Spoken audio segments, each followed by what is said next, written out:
United nil, Everton 1. Big opportunity to make a statement, make some progress. Absolutely squandered in maybe the worst fashion possible against 10 men. Nik Storey, sorry to drag you into this as well, mate. I mean, we try and bring balance. We try and look, when we do badly, we look for the positives, vice versa. I don't suspect the positives are going to take up too much of our time this evening. In terms of the housekeeping that we normally do in terms of setup and selections, what happened? Yeah, good evening, Steve. Yeah, really tough one to go at this one, isn't it? It's a real kick in the teeth. Yeah, tactically, obviously the same 3-4-2-1 from Ruben. Selection wise, we've gone with Ahmad left side, which I thought he might do. I thought Dorgu's cameo in the last, well, starting the last game and the cameo before that saw kind of, a bit of rejuvenation in the Dane. So I thought he might be in there, especially because of Ndai's threat on their right side, which then meant Ahmad is the selection and dilemma. Where does he play, right wing back or in as left 10? So I quite like that. So it meant that Mazraoui was looking after Grealish on the right side. Ahmad's there, left 10 like we saw, I think, versus Forest and did really well. It was good to see him in the final third, causing issues where we know he's at his very best. So I thought a sneaky suspicion he would start there instead of Mount. And I was pleased with that, to be honest with you. It meant that Xerxi was able to come in, try and prove his worth to the squad and to Amarim and Mbumo in his typical right 10 position. So yeah, Yoro kept his place. I guess you could argue that there's the debate there. Nothing to do with Martinez, of course, not fit enough, but you've got the option there of Mazraoui playing at centre back. Um, and there's Heaven as well, who's appeared recently. So yeah, you look at that and you think, fair enough. That's the way we're going to play. It's fairly bold. You can argue that if Ahmad is right wing back, and then Dallo on the left side, who's slightly more attacking than Dorgu, you might say, that would work, and then Mount in the left 10. But overall, you say, yeah, that's good enough to win the game. So, but that didn't prove the case. No, I mean, for the most part this season, we started games fairly well. There've been some games we started very well. Tonight, even before the red card, I think Everton were kind of not all over us, but they were pressing quite high, weren't they? They were quite aggressive, and we didn't seem switched on and ready for that from the off. And then the red card,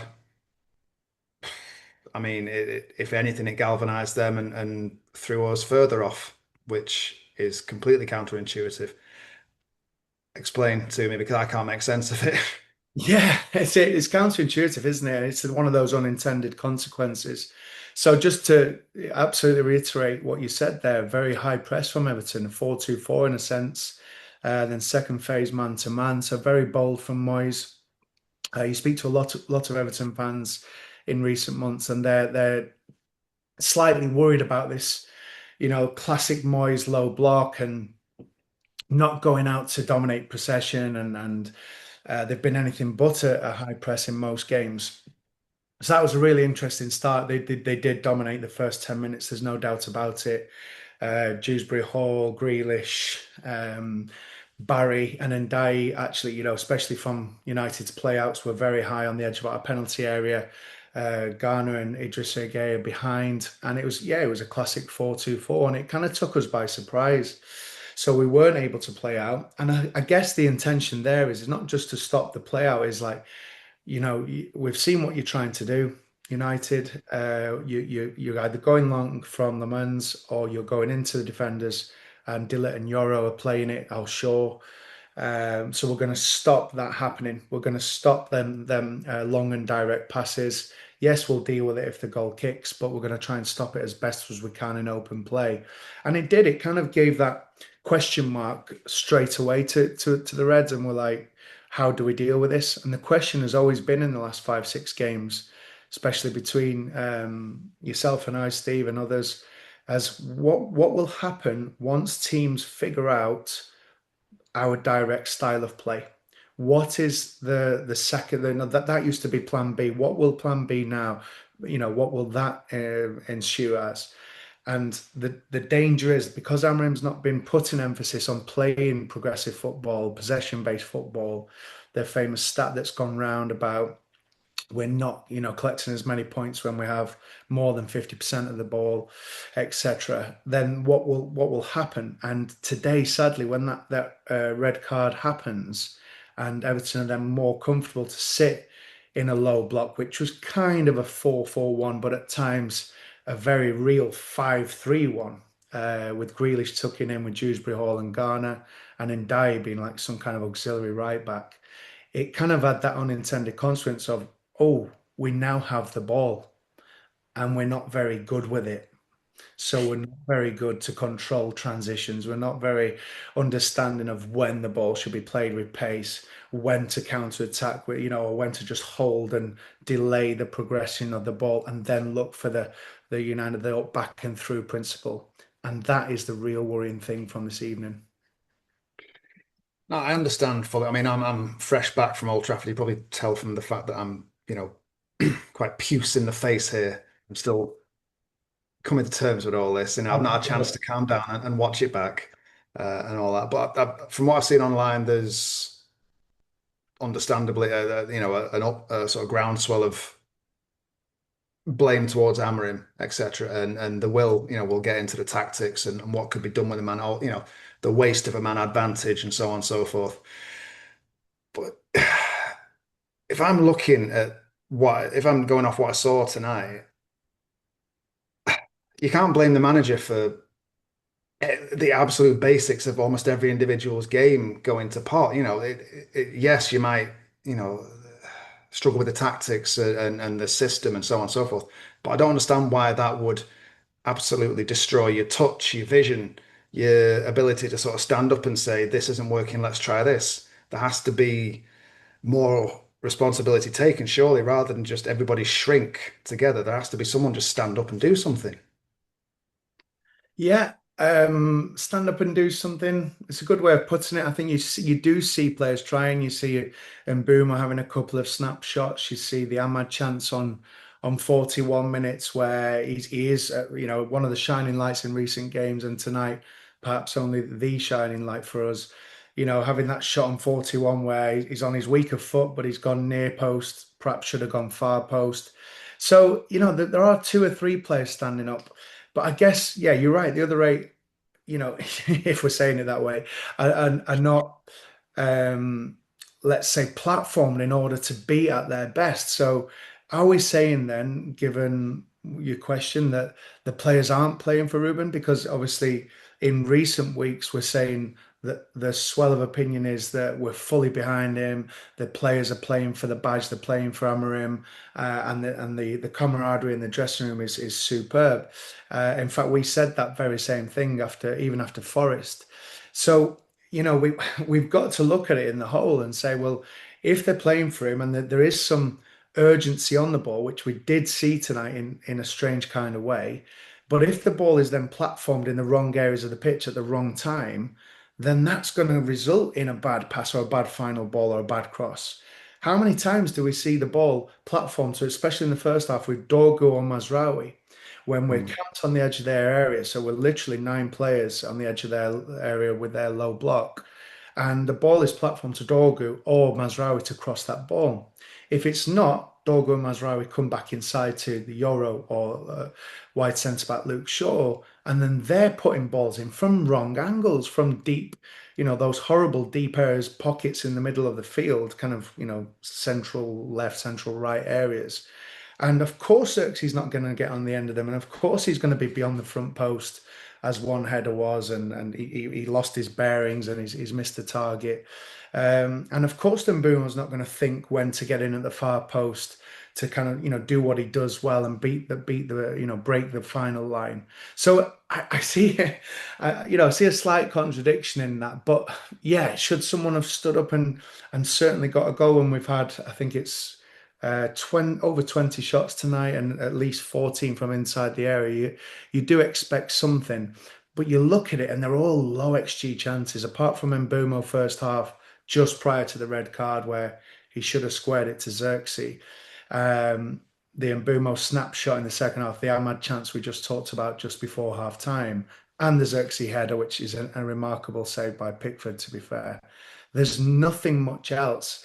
And I feel that's because of our lack of intention of or tactical intention, which is obviously from the bench. In terms of, I mean, you can obviously lose a game, and I don't mind being beaten by a better team. Essentially, we've seen some teams come to Old Trafford and play us off the park, and sometimes you just say, you know what, well done. But I got the sense that Everton didn't have to be terribly inventive or excellent at all to get the points. I mean, from a tactical point of view, did they do anything that surprised you at all, apart from maybe the initial sort of first 10 minutes where they pressed higher? Yeah, so I mean the high press was a superb approach. In fairness, it did stop what we'd been doing today, and then when they go down to 10 men, you have got to give credit to Moyes. There's not like instant substitutions or anything like you'd often expect. It's just a quick, flick through the pad, and what they would have obviously planned for certain things. If a forward goes off, if a midfielder goes off, if a defender goes off. And what was surprising really was how Dewsbury Hall played so well in that central midfield position. So he's dropped back from 10 into a classic 8 box to box role. Played alongside Garner, but interestingly there, oh, you've got Grealish tucking in next to them, which then allows Dewsbury Hall to kind of get in the pocket. So I think that was the surprising thing. And Grealish very narrow and deep, as I say, often playing as a third central midfielder, and then right in front of his centre back and left back as it was at times in second phase retreat. So yeah, really interesting. And then yeah, not doing much when he's on it, but keeping the ball, making sure that they're being neat in possession, but very deep, and just finding Dewsbury Hall and then finding um, the forward who worked his socks off, to be fair, and ran our defence absolutely ragged and did really well. So 75, 80 minutes with a man advantage. How should we have played that to make that advantage count? Obviously, we're speaking with the benefit of hindsight, and hindsight's 2020 and everything. But yeah, how should it have gone? Well, I think a lot of this isn't hindsight, is it really? I mean, you look at just standard approaches. Once the opposition goes to 10 men, you usually fall into one of two camps. It's either personnel substitution in order to change the formation, or you just tweak player positions with your current outfield players. And the frustration tonight is that none of that has happened. So, I mean, later on we can talk about the substitutions, but initially there's nothing. So you're thinking, right, what's happening at half time? He's got to at least change the fact that we've got a very narrow back three. Shaw, De Ligt, Euro, narrow and flat, which has been our worry for most of the season. Which is strange because when we see United at our best this season, you've got Euro bombing on and getting beyond and being the overlapping wide centre back. You've got Shaw doing that, who's had a remarkable season until until tonight. And you see De Ligt holding fort in a 1v1 with the likes of Barry, etc. So that is very possible. Or you simply say, right, okay, Euro's not looking confident at the moment. You've got the option of substitution. You've got Heaven, who's confident on the ball, or you've got Mazraoui, who could have come into that wide right centre back position, and he can drive forward with the ball. You can even think of De Ligt to the right side. So I think De Ligt's passing is hugely underrated. And when he does play on the right side, I have a slightly different opinion to Gary Neville, who said he sometimes looks a bit lost and lackadaisical. Actually, I think it's sometimes the other way around. So De Ligt could have gone right side and pushed up like we saw against Chelsea at Old Trafford, and he could have started playing his passes. If you remember the ball in fact, was that the Xerxi header, or was that no? That was Mount, wasn't it? A great ball by De Ligt, and Mount nearly finishes off that wonderful cross. So you can start to think of solutions with current personnel, and you make that extra line. So in that scenario, you've got Euro and Shaw being the back two. It's still a back three in all intents, shapes, and purposes, but De Ligt's then pushing on from a right and more advanced position, creating that extra line. So all you're doing is you're changing the amount of lines that that you have and the amount of ball progression and various angles on the ball that you can have. Going back to what the other, we said there's two things you can do. The other thing you can do is change the formation. And again, we see a reluctance from Ruben Amorim to do that. I thought there was a massive chance for 4-3-3, a massive chance. Dorgu pulled off because he's just been playing it safe and backwards all evening, prior to him coming off anyway. Shaw left back, you all shift across. Mazraoui ends up at right back, and you bring Kobe on. Kobe, Casemiro, and Bruno in the middle, and you've got a 4-3-3 all of a sudden. You could the Mount substitution would occur for Dorgu, and you've got a 4-3-3 on your hands, and Mount dropping in to make it 4-4-2. And Mbeumo then becomes central, and the threat that we know he is in behind when he plays close to the striker, like we saw with Sesko. So yeah, I could go on and on. There's definitely an idea of hindsight, Steve. I do understand that. I do understand that, but there's a lot of people saying these things as these things are happening. Red cards are occurring in games, and we're not seeing Amrim react. Yes, we're seeing some things, but they tend to be a bit too late. Just to sort of dwell on the point you made there about Dorgu, about playing it safe, always looking to sort of come back inside, and I think that relates to the point I was trying to make earlier about you want someone to stand up. Tonight was an opportunity, especially with the man advantage, to for any one of them to say to themselves, "I'm going to be braver. I'm going to try this. I'm going to try something." And it just feels like it's a recurring theme of probably the post-Ferguson years, where whenever this opportunity game comes up, a chance to sort of drive up the table, whether it's a couple of places, whether it's, I think back to the COVID season when we played Sheffield United at Old Trafford, where you're firmly in a title race and absolutely botched it with the performance and ended up losing 2-1. I mean, there are many, many other examples of this. I think possibly the same season, Everton at home, 3-2 up, having nearly thrown it away, and then you find a way to concede in the 95th minute. Yeah, yeah, I remember that. There just, Yeah. yeah, God. I mean, there just seems to be just this sort of reflexive Yeah, capitulation. let's And talk about the left side. I mean, I'll agree with you on let's say one side of the pitch because I actually thought Ahmad and Boomer were trying things, although at times getting in each other's way, which is yeah, that was because of their back five in fairness. But left side, I agree with Neville's commentary. He did over egg the point. You were luckily at the game, Steve, but he did over egg this point that even before the Mount substitution, it's kind of Shaw, Dorgu back and around, and then even when Ahmad was trying to get hold of the ball and do things because his natural inclination is come inside with his left foot, it was to Xerxi and often again back into Casemiro and back round. So I think you're absolutely right.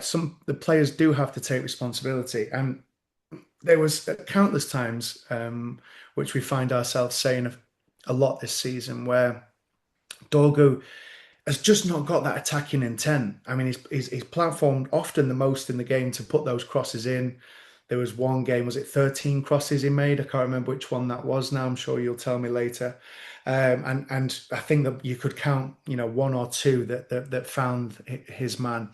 And today he's not getting in the position to cross. And I guess that's to your point, isn't it? About being a bit more adventurous, getting the ball, turning left, going, try and inject that pace over the first 5 yards and beat your man.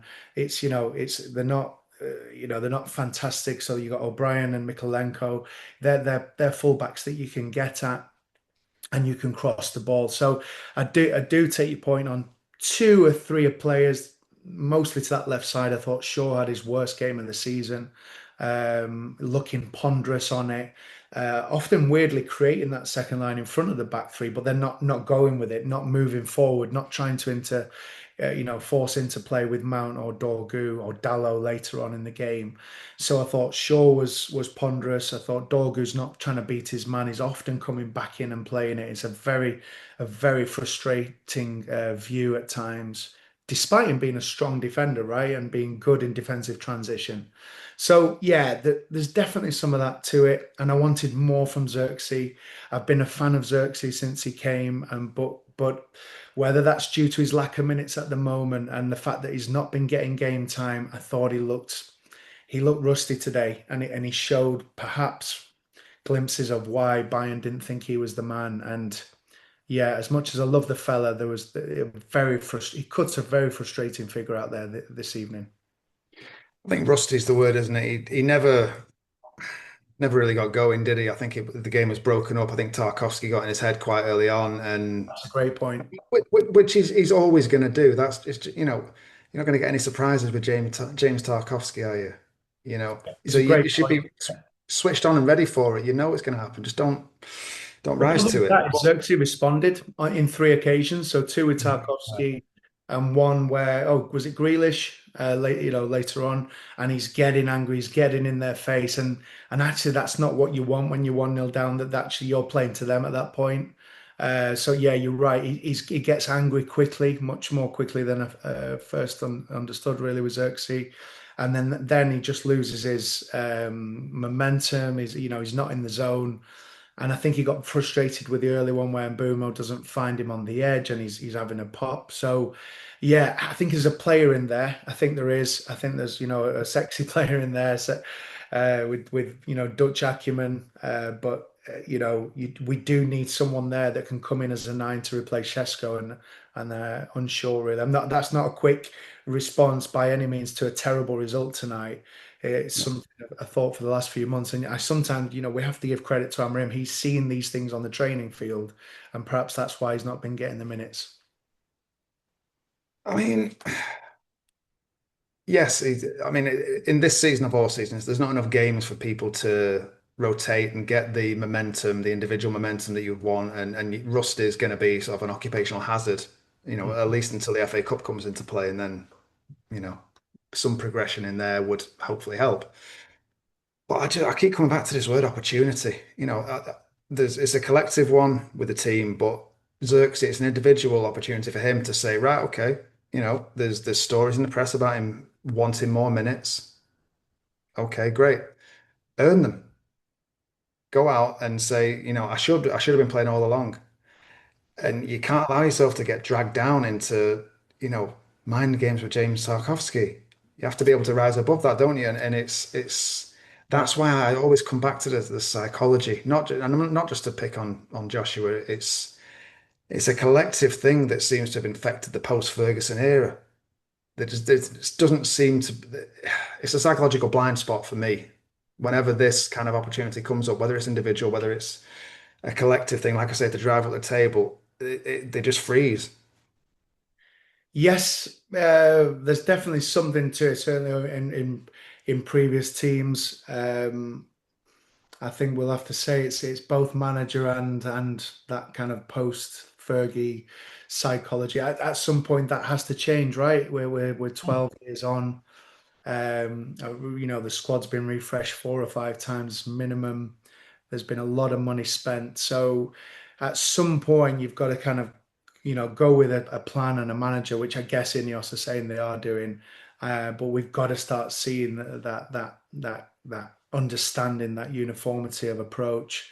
What's the plan B when the direct approach doesn't go well? And that's now obviously 3 games without a win. So it's yeah, I do get your point, but I'm very much frustrated tonight when there were clear tactical opportunities to push on and get that equaliser and win the game. Just to your point on rustiness as well, and not the lack of games. I think, like you say, it's unfair just to single out Xerxes. So let's talk about Kobe. I thought Mainu, came in potentially a bit late to the game, but he's come on. And I think one thing, I don't know whether this is kind of harking back to the Ten Hag era, but for me, Kobe is pushing too high up the pitch. Now you can say that Right. we're forcing now, we're forcing play against the low block and often a 5-3-1, 4-4-1. and therefore he's gone ahead of Bruno, and we've created this kind of arc like we do, this frenetic ball that I've talked about, where it's like effectively a 3-2-5, isn't it? And he's gone and joined the Xerxi and Mbumos of the world, and that for me is also a worry. So that's both on Kobe, but it has to also be on Amarim, right? Because the instruction comes from him. So I'm just wondering what's happened there. So he's come on tonight, and what we really needed was, I think Martinez alluded to it at half time, is delaying those balls forward, making sure the attacks are structured. And for that, you Mm. need your six or your eight to come next to your other central midfielder, and create those angles on the play. So a third man can come in, whether that's a Mount or an Mbumo or even a Xerxi as a bit of a false nine, getting the ball, creating those angles, moving forward as a unit, and then looking for the through ball or the quick 1-2 and in, or the quick, you know, uh, wide back inside and through ball. So there's, for me, the angles weren't right when the subs were made either. So you've just got, Mount, Xerxi and Bumo, Mainu is joining them. You've got Ahmad now this side, and it just looks a mess. In fact, you're playing something of a 3-1-6. Um, so yeah, it's just going back to your point there, where these players are coming on. They've not had minutes under the belt. I think Kobe's not started all season, and it shows. It really does show. And again, that's a bit of a worry as well. I think Amarim spoke before the game. I think he was speaking to the Premier League media, um, saying that obviously today was a year on from his first game. So I think he was asked the question, what have you learned in that year? And he's said, he's been learning a lot, and he's evolved things and so on and so forth. He is still young. He's still young. If you take the message coming out of the club on face value, then he's going to be still here for the long term. Yes, he may have learned some lessons. What does he still need to learn, in your opinion, as a young head coach? I think it's just repeating what we've discussed in this season. Certainly in the last three games, it's just ensuring that getting the basics right. It's getting the selections right. It's weighing everything up. That's not to say there's some things he's getting really right. I think, you look at Casemiro's rejuvenation in form, you look at the way Sesko and Mbeumo were playing for 2 or 3 games at least, close together. We've gone direct. You look at Le Mans' inclusion, albeit slightly late in our view. But then you've got to just get that consistency, and I think the substitutions are sometimes either a bit too tardy or a bit uncertain, if you like, or that there's no clear plan. So tonight, for example, we've talked about two substitutions already, but Dallo wide left, and you think, oh, that's because Mount's going to come inside, he'll give the ball 1-2 and in and round.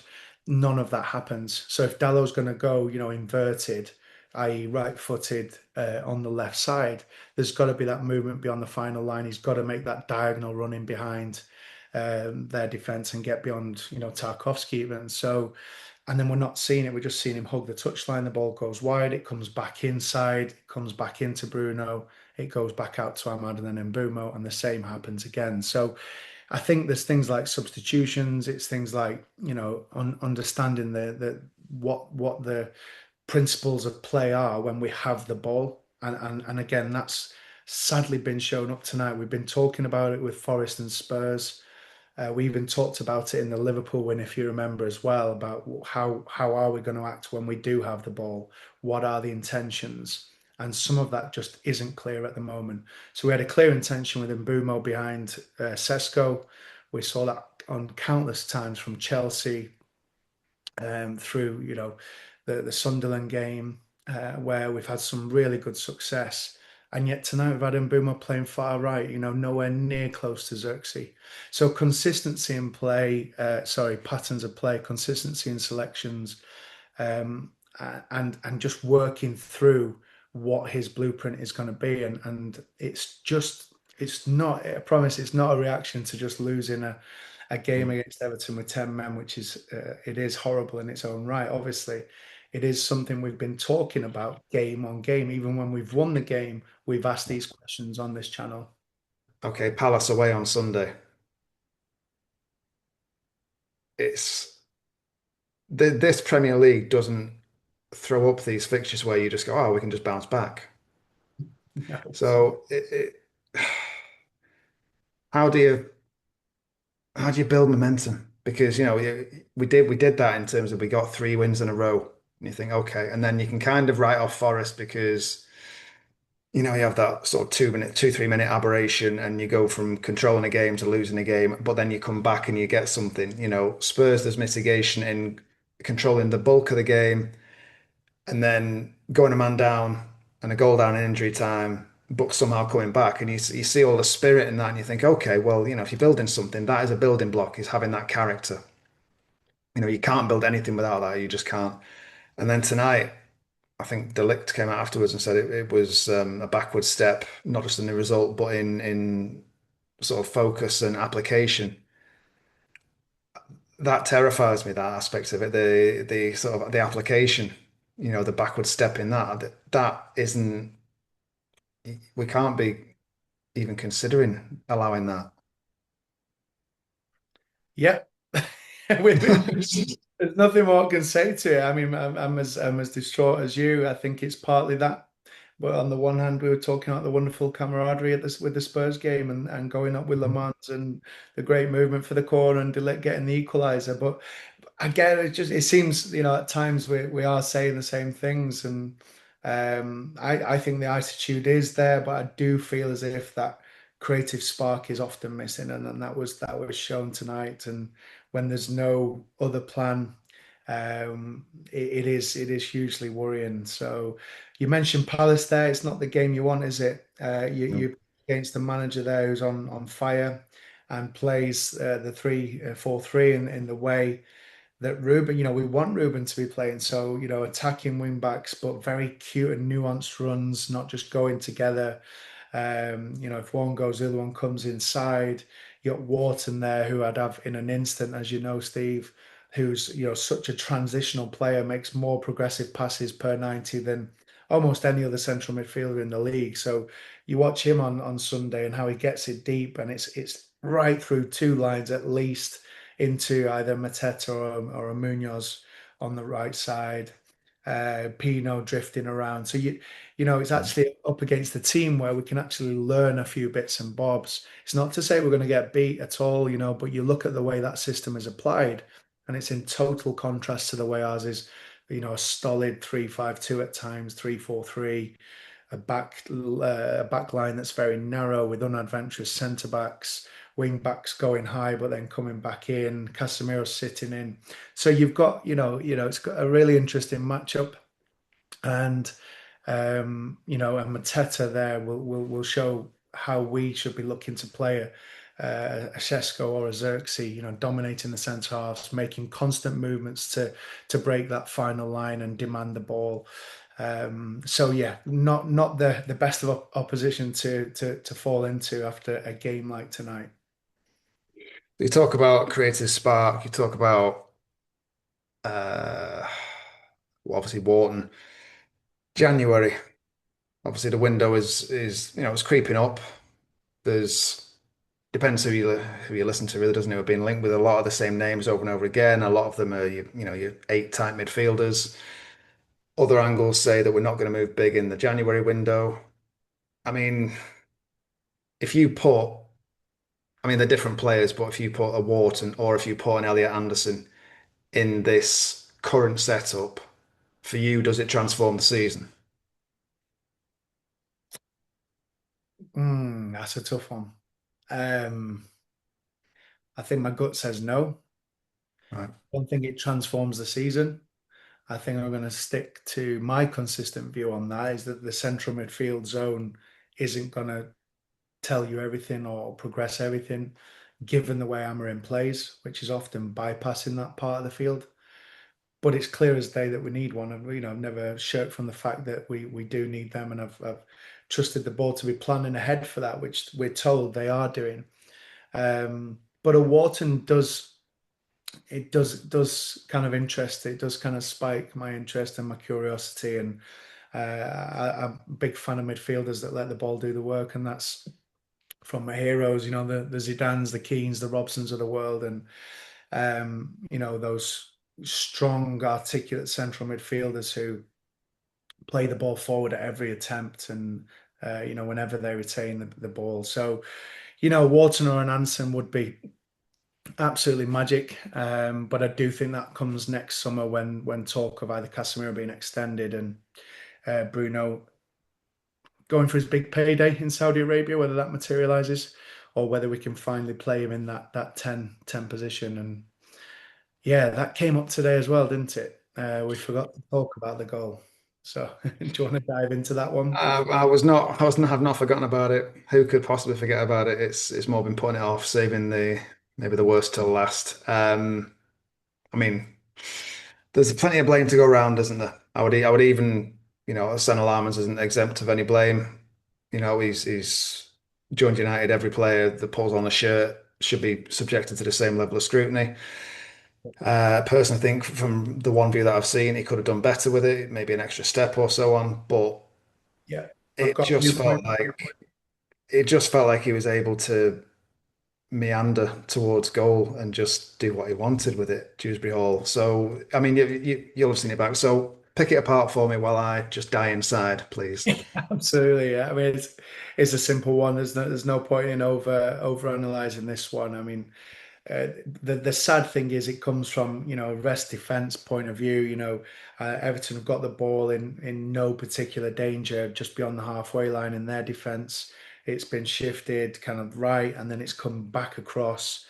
And as it's been passed over to that left side, there's just a really strange movement from Bruno, who's been getting used to that central midfield double pivot role with Casemiro and we've not seen the kind of, watching through our fingers again like we did versus City, versus Brentford at times, and the Fulham goal, which, how can we forget the peeling off the back of him in that one? Um, Makes a bizarre movement to the right side. There's just no need to go over. It's already been covered by the likes of Mazraoui, I think it was at the time, and Bumo fails to close the initial pass out from the defence, and which does happen, by the way, and that goes back to the point around: are we a high pressing team today, or like we were against Brighton, or are we just this kind of compact mid block? So that there's a quick side issue. So ball's not pressed. Fernandez is thinking that it's going to go back out to the left, and it just leaves the passing lane completely open into Dewsbury Hall.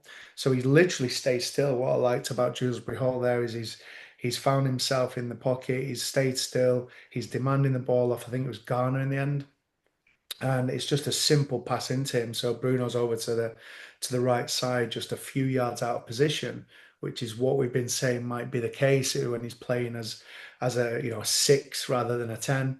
And in it comes. He's then bizarrely allowed to turn by Euro because Euro then sees the full picture, right? So he sees Bruno's allowed this kind of this space. Delit and Shaw have got I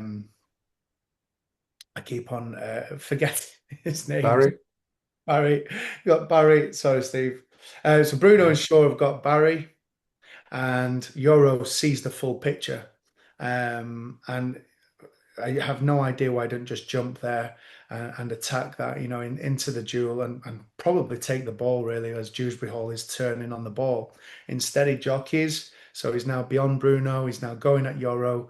And just a little, it's kind of a bit of luck actually, the way it comes inside. But Euro just needs to take care of that with his left foot. Just slide, Yeah. take it with his left foot. Instead, he makes a bizarre kind of right-footed action, which you just wouldn't expect from such a high caliber defender such as Euro. He is having a difficult season. We've said it time and time again on the podcast, and it is a slight worry if I'm being honest with you, even though he's got the caliber, and he just needs to take that with his left foot. And then Delit's a bit slow out, so arms behind the back. Worried too much about the penalty in my view. Just needs to get out a bit quicker. I don't blame Delit for that, but he could get out a bit quicker. And you're absolutely right from your first view, Steve, on Le Mans. I think just watching it back, bizarrely, it links to the free kick goal that Welbeck scored.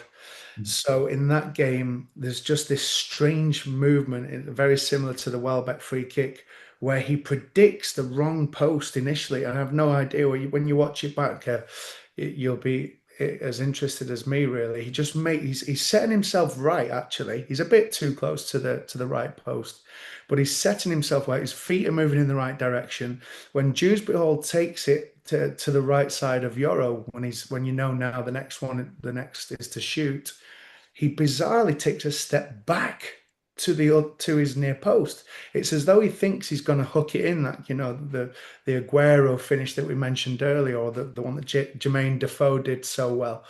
Instead of opening the body and going far side, I just think Le Mans sometimes is guilty of overthinking it. He overthought the Welbeck free kick. He overthought the Brighton corner where Kostoulas has come in and nicked it. He's thought it's going over here, and then he's had to adjust his position, and he gets in front of Xerxi on that goal.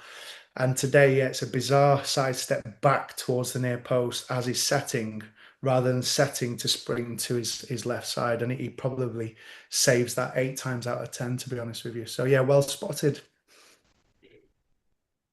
Well, we're through that anyway. So, should we try to not end on a positive? But I think, obviously we're a heady blend of fury and despondency, aren't we?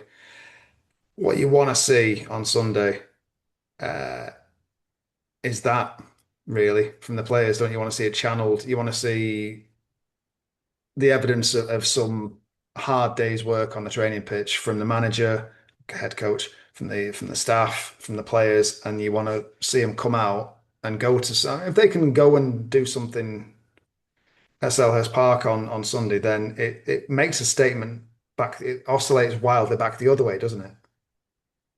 It does. It does. I think there's got to be a reaction to that. I think, as you rightly say, Steve, we can't accept performances like that. I'm hoping viewers have been happy with our honesty in that sense. And there's got to be a reaction. To answer the question, what we want to see, we want to see starting well like we did in the first 4 games of the season. We want to see us on the front foot. We want a clear plan. For me, that would be an obvious choice to go man for man against a system that's very similar to ours.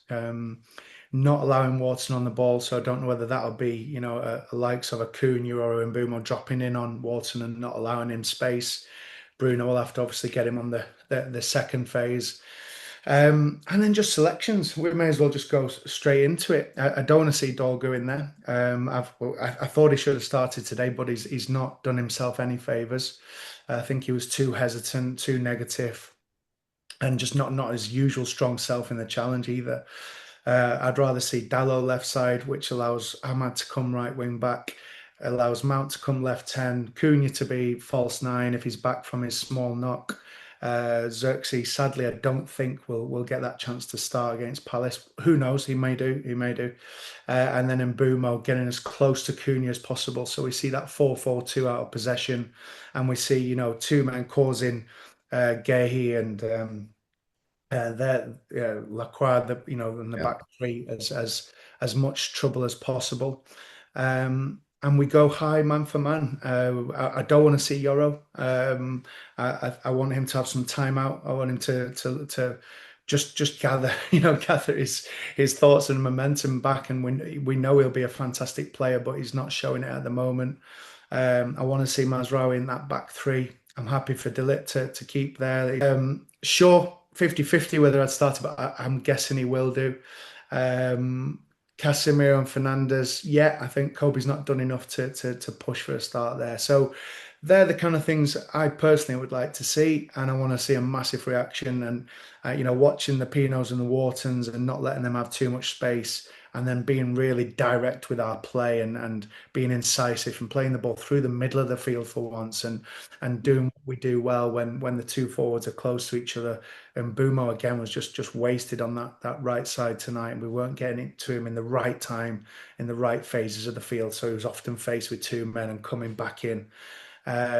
So yeah, that's what we need. And like you say, we can get the season back on track with what would be an interesting win, wouldn't it? It'd be I don't think that many pundits will have us down for a win there, but we can certainly get the season back on track if we do, or come away with a spirited draw.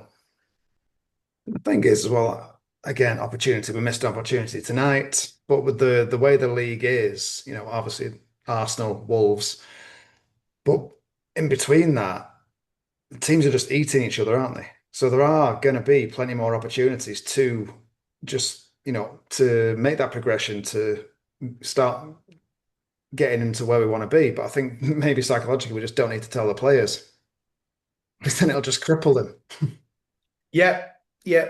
It is just a case of getting our head back on it. As I say, the worrying signs were there from Forest, and we were accused of being a little negative on that one. But we had to go for the win there. Spurs are all over the show as we've seen against Arsenal, and so this performance wasn't out of nowhere, sadly. So now it's a case of regrouping, getting the things right on the training field. We've got all this time now until the next game. Although yes, Monday to the weekend, and just getting back at it, and it goes back to getting those selections correct, getting the subs correct, getting the team spirit back up, and having that plan of action when we do have the ball, and when we get that, we'll do well. But as we've seen tonight, sadly, that there is still a lot of questions. Nick, as ever, thank you very much for joining me for group therapy. And I will see you on Sunday. Top man. See you then.